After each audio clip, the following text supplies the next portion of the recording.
If there's one thing we know that we need to do as Christians, hopefully it's this, that we should be sharing the gospel with people.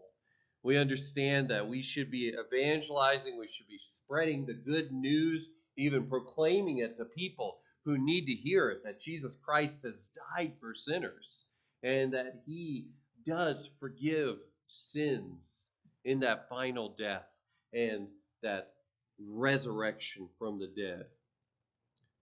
We know it's good news. We know of the peace and the joy of, of the gospel, of knowing that Jesus has forgiven our sins. And we understand the wrath of God and the need to spread that good news so that people would believe and have peace with God. And yet, over time, what happens is that we begin to engage in ministry, whether it's just spreading the gospel or other kinds of ministry in the church, simply within our own strength. It becomes something that we just come to do, and so we begin to apply our own efforts. And we forget that we should not be striving by our own power. We should be striving according to the strength of the Lord. How does that happen? It happens over time, slowly, as we may grow forgetful. Of course, some of us who've grown up in church may have even gotten the wrong message to begin with. I mean, we sing messages about being soldiers of the cross, of being in the army of the Lord, and that's all true. We know that we have our duties as Christians that we should be carrying out. We know that we need to march forward. We know that even the gates of hell will not prevail against the church. But we start to think about this in terms of our own power, our own might. And we begin to think, perhaps not verbally, and perhaps not in so many words, but at least in practice, we begin to operate as though our strength is going to win the battle. And of course, it won't, right? Our strength won't win the day. It is dependent upon the Lord. And if we want to have success, we need to turn away from the power of our flesh and turn in prayer to the Lord for his grace and his might. That's something we must keep in mind as we engage in any kind of ministry work, whether it be just simply service to the saints or teaching a class or uh, preaching or proclaiming the gospel to those in need, counseling those who need to hear a word of counsel from the word of God. Whatever it is that you are doing for the Lord, don't do it in your own strength. Do it in the power of Christ. And this is a passage where we begin to see this. Now, this is part of a great epilogue. Chapter 21 of John is an epilogue to the Gospel of John. The first 20 chapters were the body. Really, chapters 2 through 20 are really that body, with chapter 1 having a great introduction for us, and now chapter 21 giving us that ending where we can see some unanswered questions finally get answered, some loose threads finally being taken care of here. So we are concluding this great work of gospel before us. And as we consider that, we are looking at the Lord providing for his disciples. This is what we're reading about this morning. Now, there is a little bit of divided commentary on this section, and we'll come back to that, but the theme of this is the Lord providing for his disciples. This is the Lord that we serve. This is the Lord for whom we labor. He provides for his disciples, for us. We have to keep that in mind if we are to engage in service for him. And so this passage teaches us that ministry apart from Christ is fruitless, but with Christ, it will result in an abundant blessing for us. And we see this in three truths about ministry today. Three truths about ministry. First, we will consider the fact that fishing without the Lord yields no success.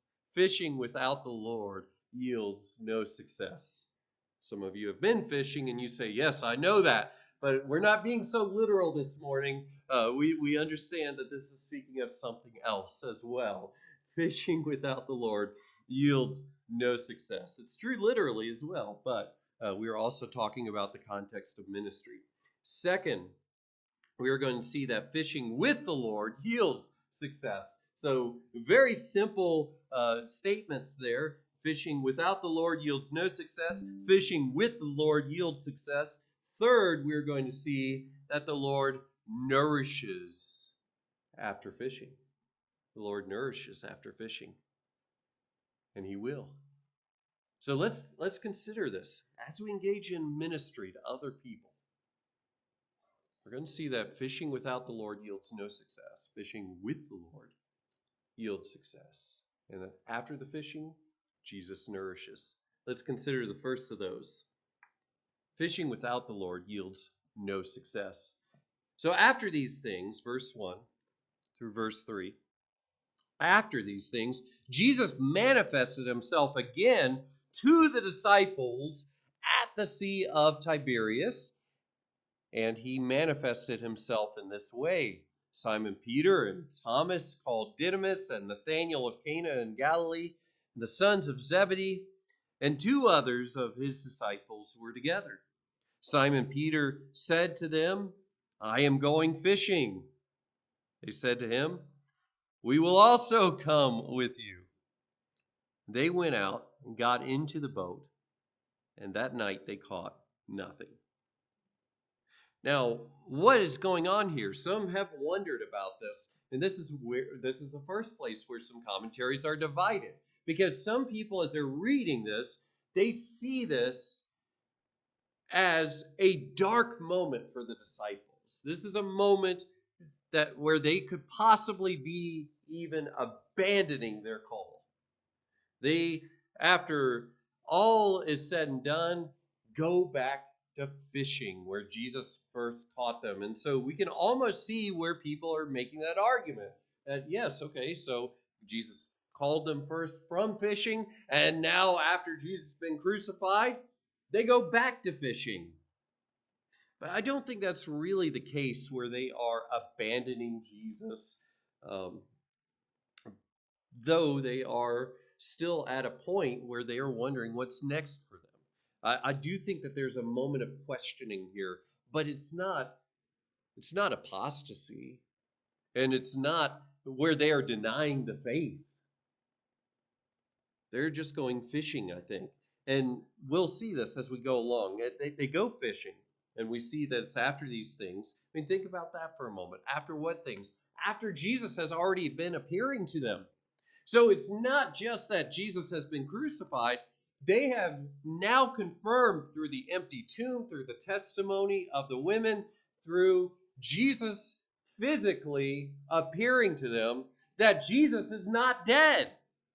And we saw in chapter 20 that their grief has indeed been transformed into joy.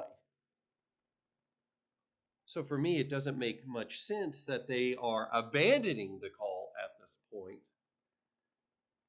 I don't think that's the message at this moment.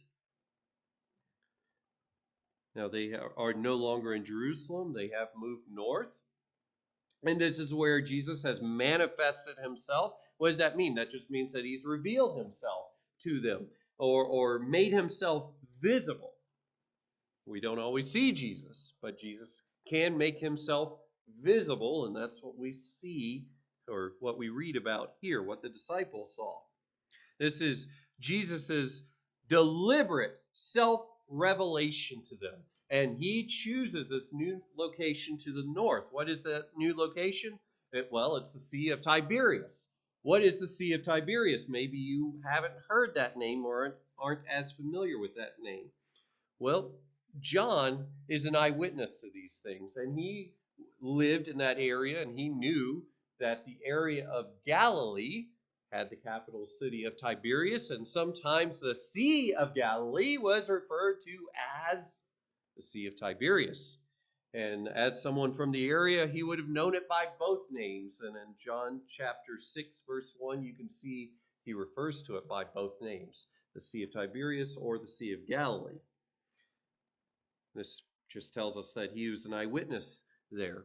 So he is there where Jesus appears on the Sea of Galilee. Now, why is that important? Because Jesus said he was going to appear to them in Galilee.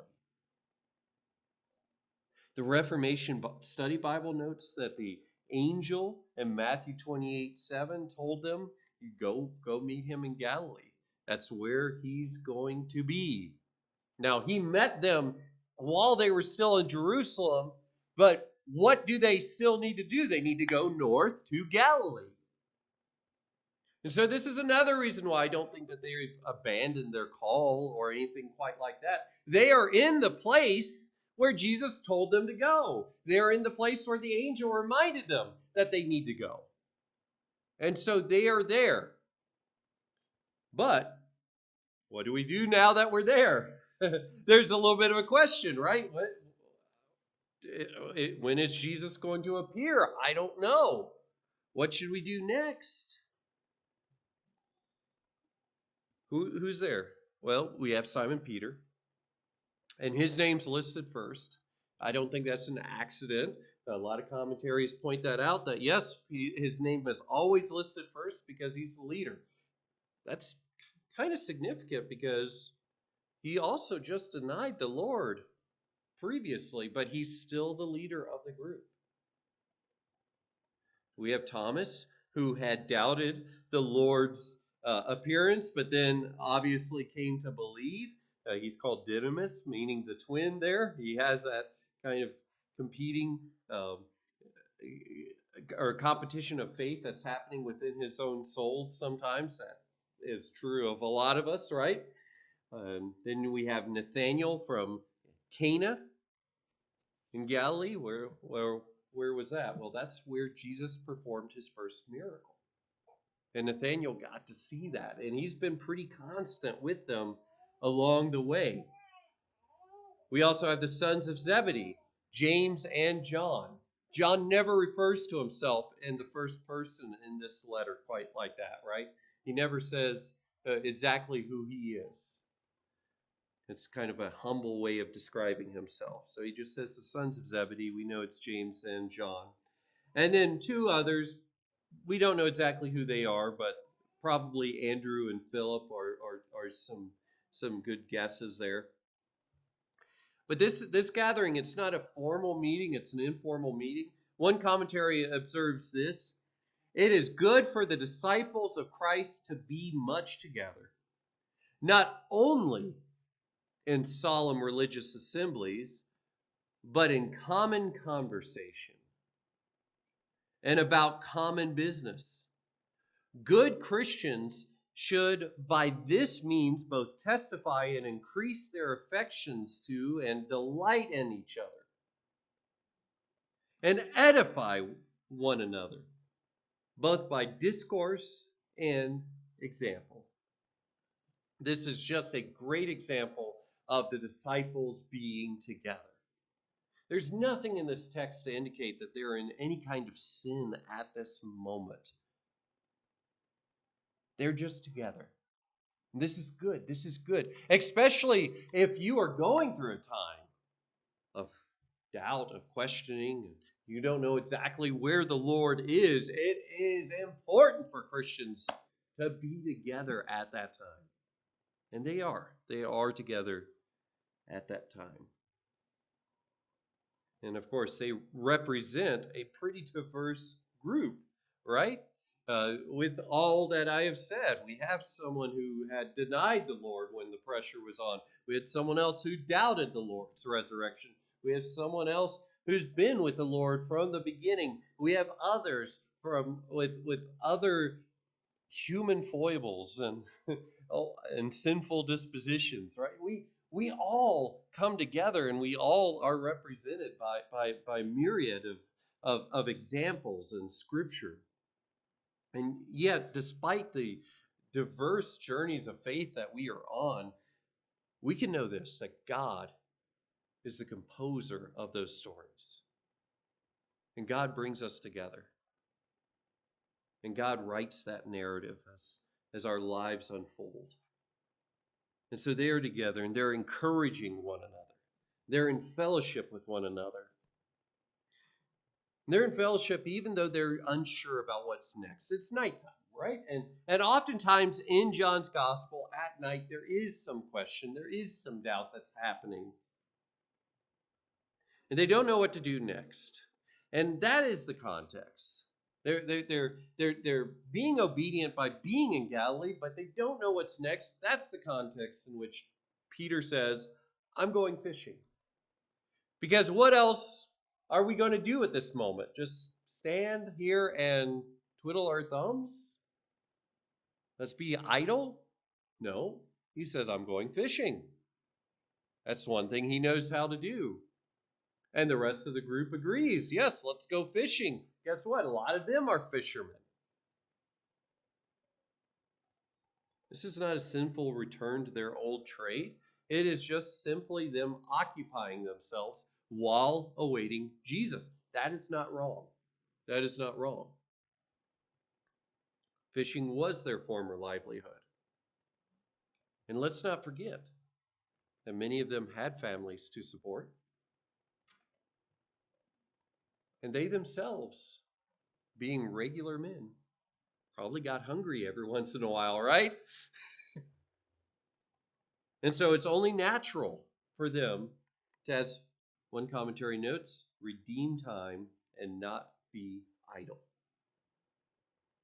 They were not yet appointed to preach the resurrection of Christ. Their commission was in the drawing, but not perfected. And so they are occupying their time. This is good. This is what Christians should do. We should occupy our time. But it is an unexpected outcome for these experienced fishermen. All night they labored, and we read they caught nothing. Now, that can sometimes happen, of course. And this might even remind us of when Jesus first called them in Luke 5, where Peter toiled all night without success until Jesus intervened. And of course, this is setting this up. They're setting them up for Jesus to manifest himself. But why is it that they caught nothing? Well, there's a couple reasons why. First thing is because God wanted it. God wanted it that way. Why? Why would God want it that way? Well, as another commentary notes here, God permitted them to toil to no purpose during the whole night in order to prove the truth of the miracle. He is going to glorify himself in just a moment. He is going to glorify himself as they are looking at this area and they conclude that it is fished over. There's nothing left, and then they bring in that great haul later. What's the explanation of that? Were the fish all just hiding from them? This is God proving the miracle of Christ. And so that's the first thing. The second thing to note is that Jesus had called them to be fishers of men. Now, I've been clear, they are not in sin at this moment. But I think there is a subtle message here. That if they are to engage in ministry after Acts 2, they are to do it in the power of the Holy Spirit. They are not to do it without Christ. They are not to try to evangelize or engage in any kind of ministry without Jesus. They are without Jesus in this moment. And that is also why they have no success. Unless the Lord builds the house, those who labor in vain. This fruitless night teaches us that sobering lesson. If we engage in efforts without the Lord's blessing, they will be fruitless.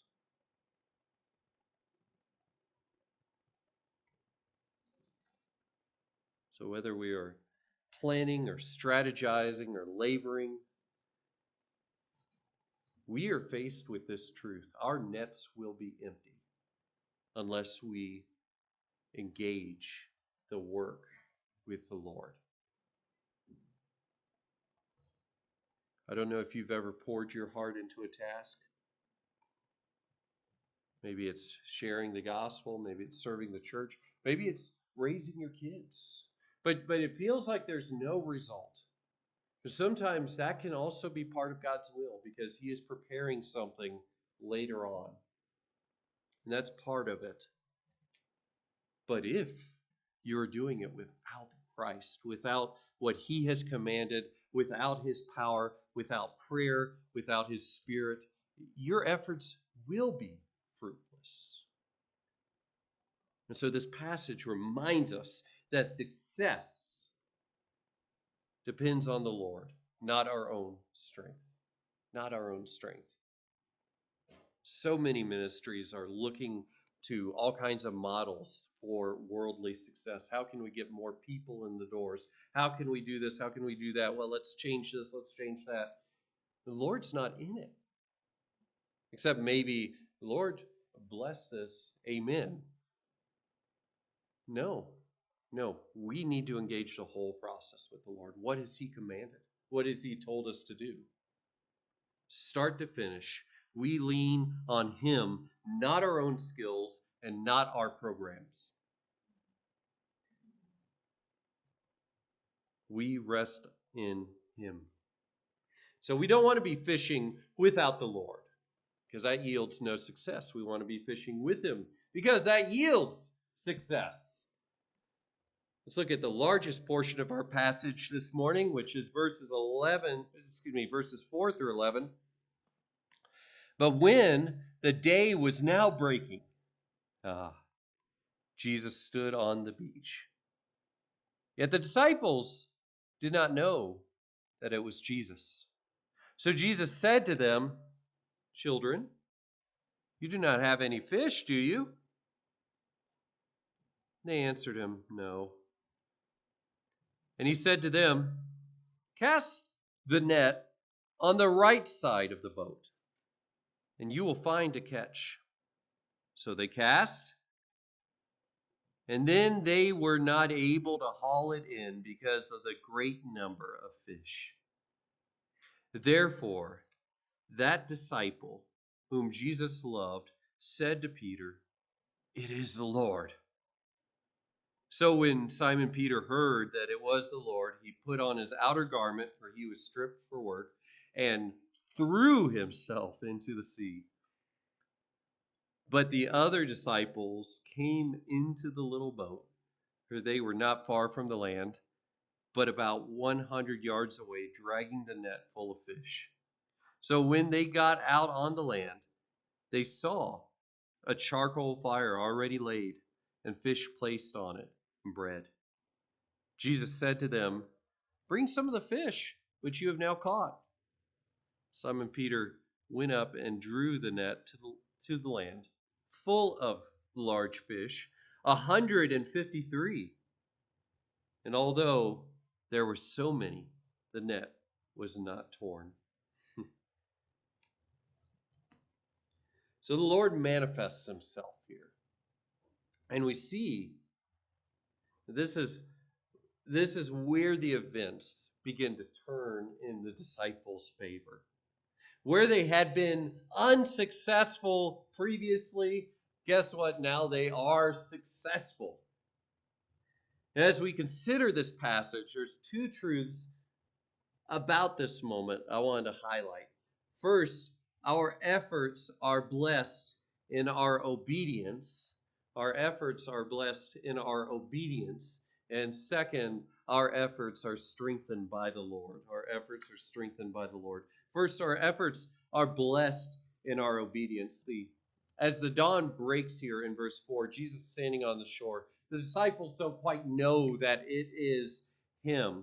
But this kind of echoes the other post-resurrection appearances where Jesus' identity is initially hidden from their eyes. Why is that? Is it because he looks so different after being on the cross? Maybe. Is it because they're so exhausted from the night? Maybe. Is it because it's still a low light situation? They can't quite see onto the shore and see who it is. Maybe we're not told. Maybe it's just that God supernaturally withheld it from them, put a veil over their eyes, as it were. But whatever the case is, they have been working all night, but the darkness is disappearing. The day is coming. The dawn is on the horizon. And hope is now coming for them. And so what we see in verse 5 is that Jesus speaks to them. And he calls out children. You don't have any fish, do you? You might say, that kind of sounds weird for someone to refer to a bunch of grown fishermen as children. Well, this was a term of affection in the original language. That doesn't quite carry over. It doesn't quite sound as respectful, perhaps, in English. And maybe it does to you. Maybe it doesn't. I don't know of a lot of guys who would feel comfortable with someone approaching them and saying, "Hey, children." But perhaps a better way of translating this would be lads or my boys. And that's been suggested there as possible translations there. Hey, my boys, you catch anything? They may have assumed that he was looking for some fish, but the way he frames this question is in such a way that he expects a negative answer. He already knows that they haven't caught any fish, right? And so it's no surprise when they confirm, no, they didn't. This moment highlights their failure and sets the stage for Jesus' intervention. But as one commentary notes here, in those disappointments, which to us are very grievous, God has often designs that are very gracious.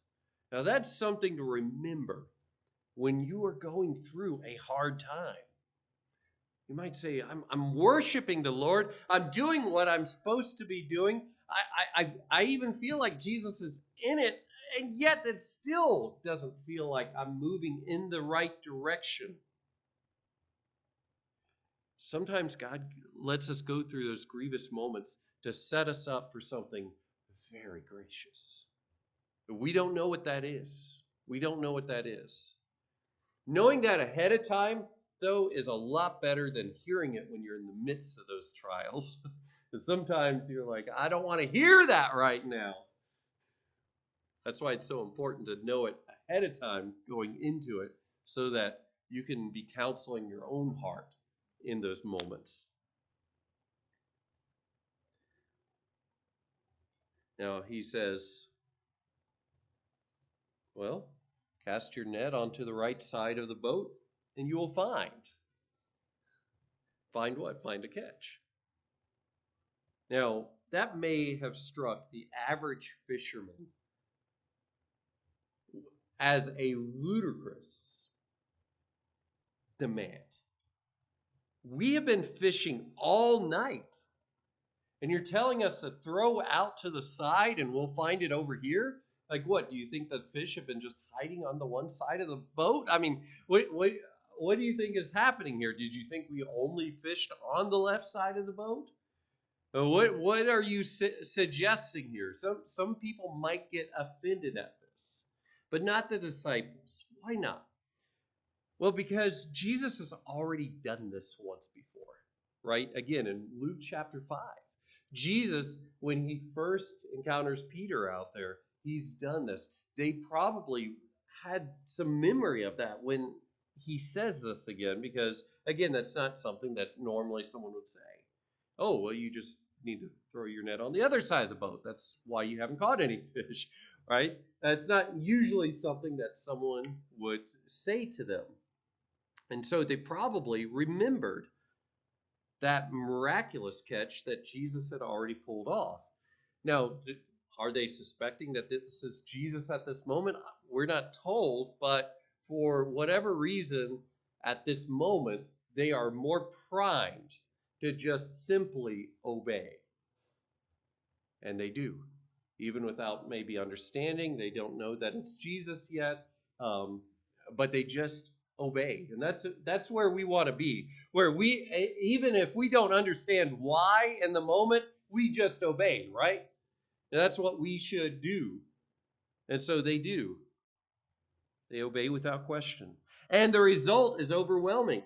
We read here that they were not able to haul it in because of the great number of fish.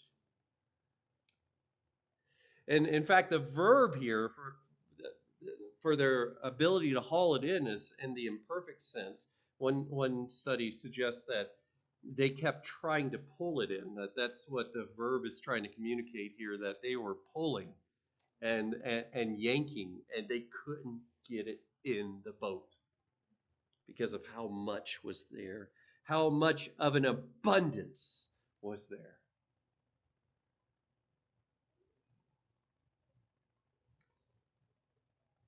Their success comes because they obeyed the Lord. And this miracle underscores what Jesus has already taught. Go back to John 15 for a moment.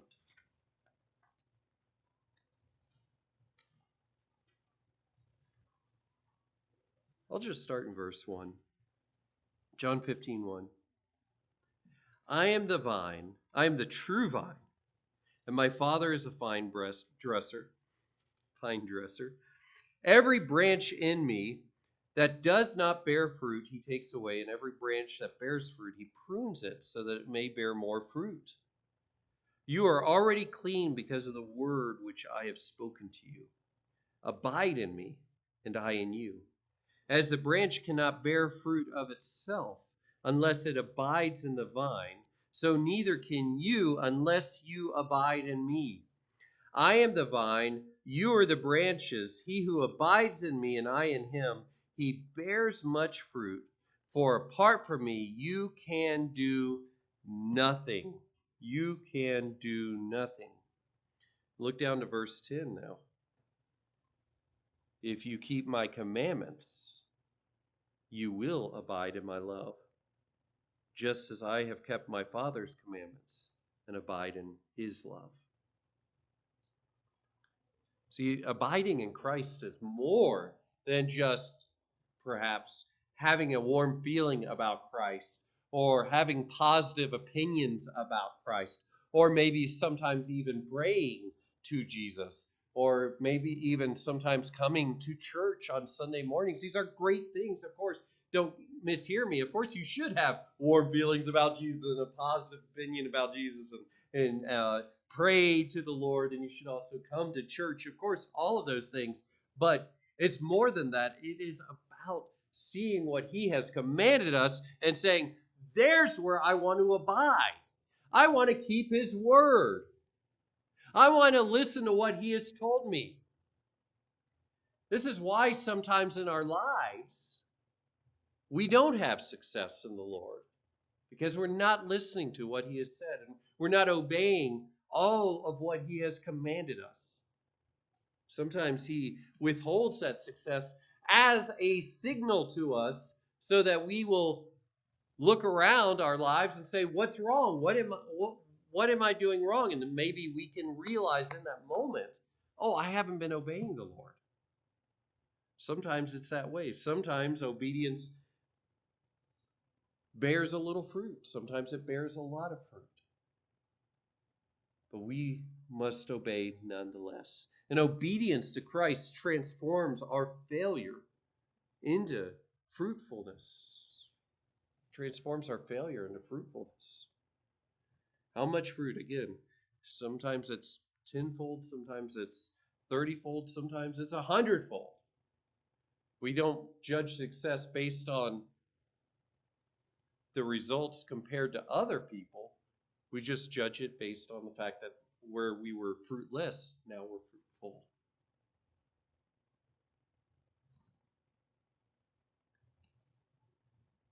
Now, they have success.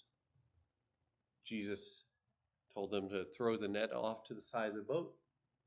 They did. Maybe there was just something in the back of their minds that, hey, this is very familiar to us. Maybe they thought for a moment that his voice sounded familiar. I don't know. But they listened to him. They obeyed him. And they had success. That is enough for them to put the pieces together. And John, perhaps he's the brightest of the disciples. He's the first one to have everything click in his mind. And he exclaims, "It is the Lord. It is the Lord." Well, that's all Peter needed. He didn't need any further explanation because now it clicks in his mind too. And as impulsive as ever, he puts on his outer garment, he tucks it in, and he jumps into the water. Not just jumps, the text says he throws himself, he casts himself into the water. Now, there's some discussion here as to how to best translate all of this. For instance, where it says he was stripped for work, some of your translations say naked. And the word can mean either nude or lightly clad. Now, you might say, okay, it's a little weird to think that he would have been naked out there fishing all night. Well, the world did not always define nudity the way we do today. Usually, the Jewish society was a lot more modest, and they would have considered it improper to just be wearing, say, a loincloth. We could take some lessons from that because we have a very immodest society today, right? We define nudity just on the very, very bare basics there. We don't consider any kind of clothing to classify as nudity, but they did. They considered just wearing, say, what we would consider underwear, I guess, a loincloth, as being immodest. The term is the word from which we get the word gymnasium. And there were people who did do things completely nude back then, and they were the Greeks. They typically, when they were engaged in wrestling or different things in the gymnasiums, they were completely nude because they had this idea of, hey, the human body is beautiful. And sometimes you even hear that from people today. The human body is beautiful, so it should be put on display. When they engaged in the Olympics and their other games, they were typically completely nude. Thankfully, that's changed today, and we don't see that kind of thing today. But back then, it was commonplace, so much so that the Jews typically looked down on the Greeks for this. And they, especially the religious Jews, taught that we should avoid the gym, we should avoid the games, because we don't need to be looking on nudity. So all of that said, I don't think Peter is completely naked in the boat, because they are in a very they are in a society that valued modesty. I think he was just stripped down from the labor of the evening. So this is a pretty good translation. He was stripped for work. I think that's a good way to put it. Not that he was completely nude, but he had taken off his outer garment. And when he hears about Jesus being there on the beach, he puts back on that outer garment and jumps in the water. Now, you might say, wait a minute, that sounds like the opposite of what you would do, because typically when you jump in the water, you take clothing off to jump in the water. If he's putting clothing on, it would encumber him. It would make it harder to swim. It would weigh him down. But again, what have I just said? They lived in a modest society. As one commentary notes,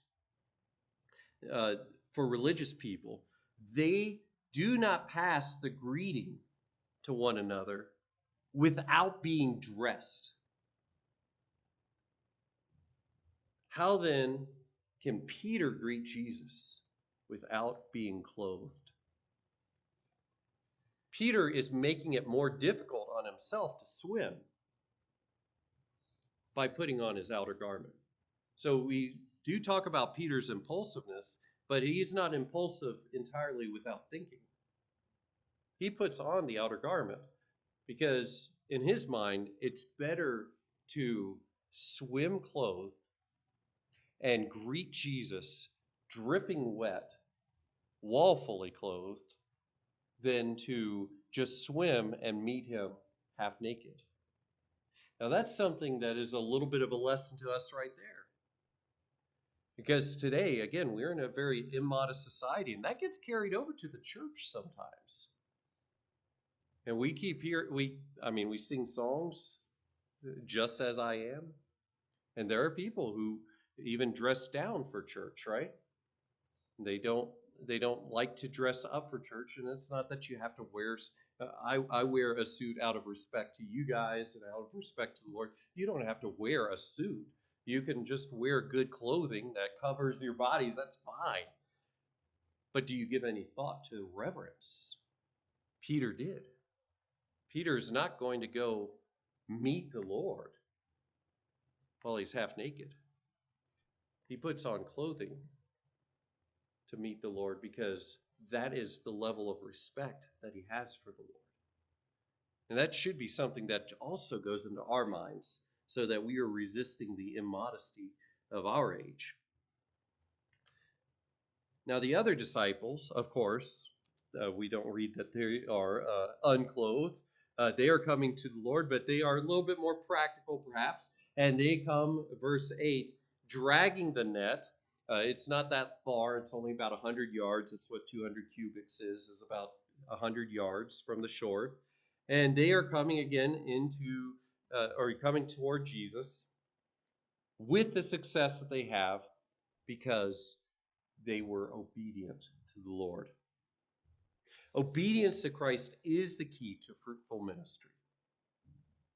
When we follow his leading, even in simple acts like casting a net, we can see extraordinary results. Now, on the flip side, we don't want to operate according to our own ideas. And we certainly don't want to operate according to the strength of our own flesh. So whatever you do, whether you're teaching a Bible study, doing children's Sunday school, sharing the gospel, serving your family, obey his call. Whatever it is, obey his call, trusting in him for the outcome. And you can know that not only is your obedience going to be blessed, he will give you the strength to obey, to overcome any temptation that you are facing. And he will give you the strength to carry it through to the end. And that's the next point I want us to see in verses 9 through 11 here. Verses 9 through 11, they get out onto the land. What are they seeing once they get there? Well, they're surprised to see a charcoal fire already set up. Now, the last time we read about a charcoal fire was in John 18:18. And in fact, that's the only other place in the New Testament where we read of one. What happened there? Well, that's where Peter stood to warm himself, and where Peter would deny the Lord 3 times. That sets us up for what comes in the next half of this chapter. We'll talk about that next time, Lord willing. But their catch is necessary, and so they come, and Jesus tells them to bring it. The word for fish here is singular. The word for bread is singular. It's a small amount. We might expect that Jesus is going to just multiply fish and loaves for them, but he's already done that, and now is a different time. They are going to have to fend for themselves, but they don't fend for themselves in their own power. They fend for themselves by his grace. We might ask, okay, well, if he didn't get the fish from them and the bread from them, where did it come from? Well, that right there is probably a miracle. He can make it, and he did. He did. And he says to them, bring that fish over here, essentially. While he provided the fire and the initial provisions, he invites the disciples to contribute their catch. Their catch, which he, of course, helped them to contribute. And isn't that how it works in our lives? We come, maybe we give as the offering plates going around. We're giving to the Lord, but what are we giving to the Lord from?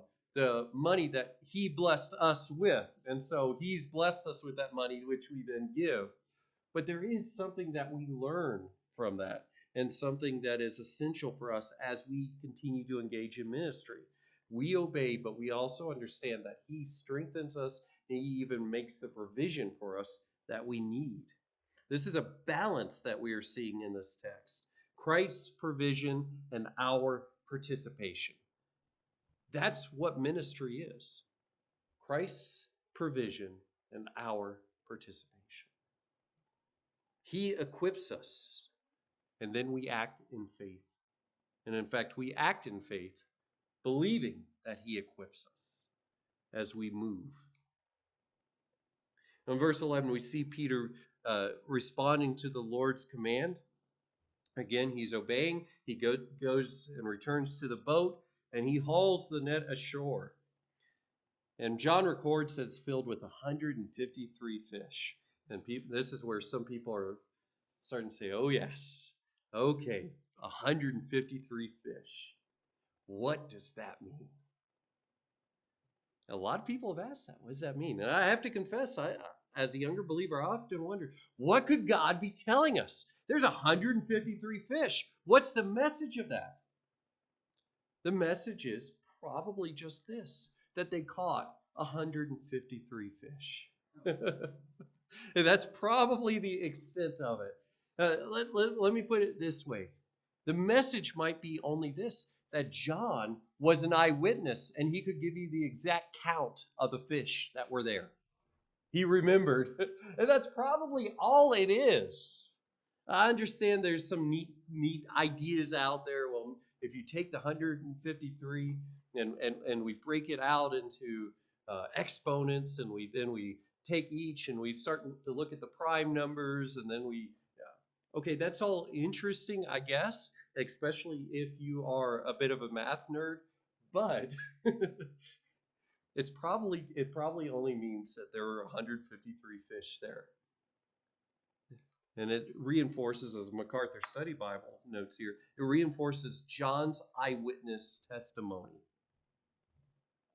What's more impressive here in my mind today is that there were so many fish in the net and it wasn't torn. And it wasn't torn. It would be expected to tear. You know what this reminded me of as I was studying it this week? How the how the Israelites' shoes lasted in the wilderness, right? They never wore out. Again, something you would expect to happen. But the Lord made full provision for them, even making sure that net wouldn't tear. When we're fishing with the Lord, he not only blesses us with the increase, but also with the strength and the ability to carry out our efforts. Whew. Tell you, we could end there, but we have just a couple more verses here, 3 more verses, and the invitation of the Lord. And so before we eat, it's good to see the invitation to come and eat. And that's what we have in these final verses here, as we consider the fact that the Lord nourishes after the fishing. Verses 12 through 14, Jesus said to them, "Come and have breakfast." None of the disciples ventured to question him, "Who are you?" knowing it was the Lord. And Jesus came and took the bread and gave it to them, and the fish likewise. This is now the 3rd time that Jesus manifested to the disciples, or was manifested to the disciples, after he was raised from the dead. Jesus calls them after their labors to full and intimate relationship, to full and intimate fellowship, I should say, with him. They already had a relationship with him, but now he is calling them to fellowship. And they're certain that it's the Lord. The question here that they dare not ask, one commentary says that we could render it this way: is it really you? Is it really you? That's the question they dare not ask, because they know. They already know it is him. Why would we ask that question when we know the answer, right? Their certainty reflects a deepening faith that they have at this moment. And this meal, which is prepared by Jesus, evidences his ongoing care for them, their provision, his nourishment for them, both physically as well as spiritually, because he nourishes us spiritually as well. So he takes the bread and the fish and he gives it to the disciples. It's unclear here, as I was studying this, it's unclear as to whether he's multiplying his own fish. Since he said to bring the net over, or to bring some of the fish over, I suspect he is also bringing in their fish to cook it, and then he's giving it to them. But either way, this is almost like communion again. It's a reminder of what the Lord has done. And they are remembering what he has done as he hands them that food, very much like he did during the Last Supper. He's the provider, he's the comforter, he's the Savior. And we read that this is the third time that Jesus was manifested to the disciples after his resurrection. We, of course, read of other appearances, like with Mary. But this is the third time he's appeared to the disciples as a group.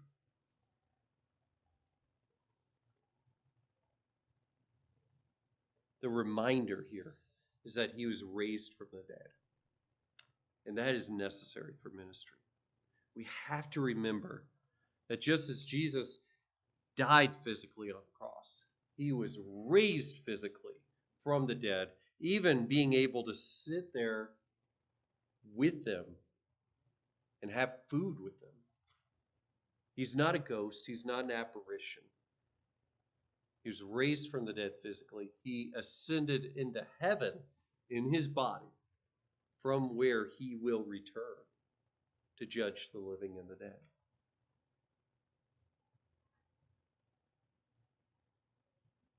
With his ascension, they would begin the mission, a mission that we are carrying out today, a mission of proclamation as well as of communion, a mission where we are together with the Lord, engaging in his work, his ministry of reconciliation. It's sad that in ministry, communion with the Lord is often neglected. I confess I've done it. Every pastor you've ever known has done it, sadly. And so have other Christians that you have known. We all get busy with family, with study, with the simple work of the service. And we naturally grow weary. I'm usually up pretty late on Saturday nights making sure that the sermons, plural, are ready for Sunday. That can be naturally tiring. We can forget in those moments that he offers us rest and comfort and strength. He does to all of us, not just to pastors, to all believers. Whatever endeavor that you are engaged in, he offers that fellowship and that communion with him. Are you pausing to fellowship with Christ? Fellowship with one another is important. Fellowship with him is essential. I hope that you're drawing strength from his presence. through prayer, and through the Word. Because Christ provides for every aspect of our ministry. He provides. When we fish without him, our efforts yield nothing, but when we obey his voice, our nets overflow with his blessing. And after our labor, he nourishes us with the knowledge of his presence and with his ongoing provision in our spirits and in our hearts. This passage settled in the disciples' minds that they were called to serve Christ for life, overcoming their fears and their failures. I hope that as we consider this, that we depend upon Jesus for every step of our ministry. Whether you're sharing the gospel, you're serving in the church, you're serving other people, you're living out your faith at home, at work, at school, wherever, rely on him for his power. Obey his leading.